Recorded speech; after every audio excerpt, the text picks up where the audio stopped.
La Russie menace l'Europe. Le vieux continent européen se sentirait donc en danger face à la Russie. Le grand réarmement de l'Europe révèle un tournant spectaculaire, le plus cher et le plus impressionnant qu'ait fait l'Union européenne depuis la guerre froide. Désormais, l'Europe veut se mettre au diapason des canons et des missiles à tête nucléaire. La France n'en dispose que 299 côté européen contre 5000 pour la Russie, et tout ceci au détriment de la protection sociale et des retraites des citoyens. Parce que l'Europe voit en la Russie un ennemi à ses portes. Cela au moment même où l'Ukraine rentre dans des négociations pour une paix durable, d'autant que Trump veut un accord pour cette semaine. Alors qu'il sait très bien que ces négociations sont dures et longues, cela n'empêche pas l'Europe de rentrer dans une guerre psychotique, car elle croit que la Russie passera à l'acte d'ici 3 à 5 ans. Et l'Europe soutient qu'après l'Ukraine, ça sera le tour des pays baltes, comme la Moldavie, la Roumanie, Pologne, Estonie, Lettonie, etc., comme un jeu de domino. On sait pertinemment que la Russie est une puissance militaire mondiale, disposant d'un arsenal militaire très puissant et moderne, les plus puissants au monde.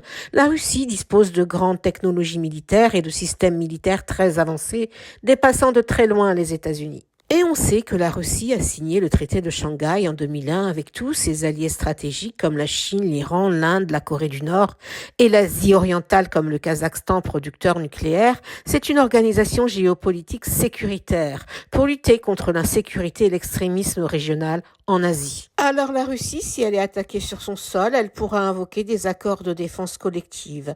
Et cela entraînera une escalade militaire dans ce scénario de Troisième Guerre mondiale. Conséquent, si la Russie avait voulu attaquer l'Europe, elle aurait déjà terminé son travail avec l'Ukraine, où elle patauge en ce moment même pour grignoter du territoire. Et toi, dis-moi ce que tu en penses en commentaire. N'hésite pas à liker, à partager. Enfin, surtout, n'oublie pas de t'abonner.